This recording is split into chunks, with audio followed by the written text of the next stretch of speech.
Good Morning Business, French Tech. Et on va parler de formation à l'intelligence artificielle pour utiliser ChatGPT ou Microsoft Copilot ou Gemini. Et écoutez bien sûr Anthony Morel, mais ça peut ne pas suffire. Peut-être qu'il va falloir une formation. C'est ce que fait Mendo. Bonjour Quentin Amodry, vous êtes le cofondateur et directeur général de Mendo. Vous êtes spécialisé dans la formation des salariés, des logiciels au départ, désormais de l'IA générative. C'est votre boulot. Est-ce que les salariés, quand vous les prenez en formation, ils ont très envie ou ils ont très peur ?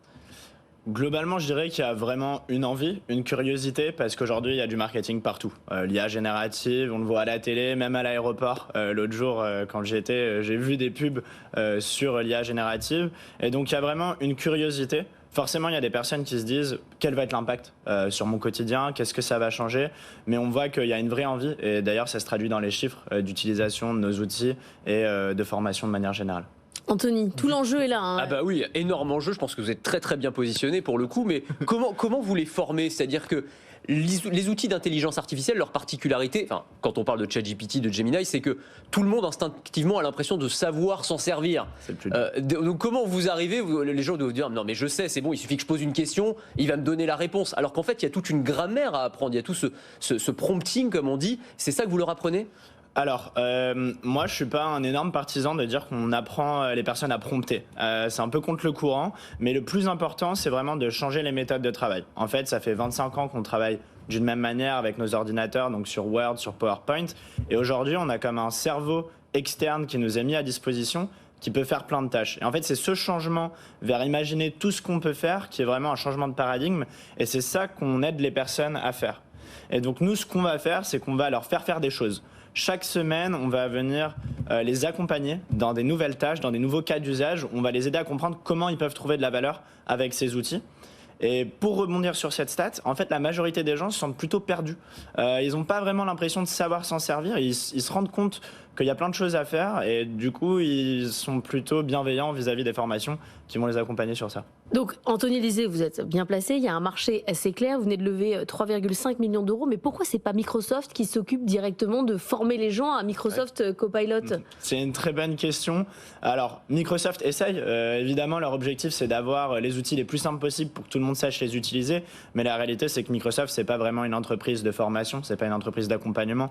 Ils ont plein de partenaires sur lesquels ils se reposent pour faire ce type de mission. Et nous, on est idéalement positionnés pour. Et du coup, c'est eux qui vous payent pour former les salariés ou c'est les boîtes qui vous font venir ? J'aimerais bien, mais c'est pas encore eux qui nous payent, c'est aujourd'hui les entreprises. Après, on est des partenaires de Microsoft, donc ils nous aident à nous positionner sur les bons clients, à bien formuler notre offre, mais ils nous payent pas encore pour former les clients. Ah mais donc vous êtes vraiment adossé à Microsoft, vous n'êtes pas agnostique technologiquement, parce qu'on pourrait se dire il y a beaucoup d'outils, il n'y a pas que Microsoft Copilot, il y en a plein d'autres. Hein. Il y en a plein d'autres, mais nous, notre cible, c'est les grandes entreprises qui ont besoin d'accompagner beaucoup de monde à changer leur méthode de travail. C'est ceux qui ont déjà Excel et tout ça qui fonctionnent comme ça. Est-ce que vous leur apprenez aussi, parce qu'il y a effectivement apprendre à prompter, ou en tout cas apprendre des cas d'usage qui peuvent leur être utiles pour améliorer leur productivité, mais est-ce que vous leur apprenez aussi toutes les limites et les dangers potentiels, c'est-à-dire en termes de confidentialité des données, les risques d'hallucination, ne pas faire confiance absolument à l'intelligence artificielle, ça aussi c'est un vrai enjeu dans les entreprises. Tout à fait, c'est un des enjeux majeurs en fait, et c'est aussi une des raisons pour lesquelles les personnes ne l'utilisent pas, c'est parce qu'ils se rendent compte que il n'y a pas toujours des réponses qui sont parfaites.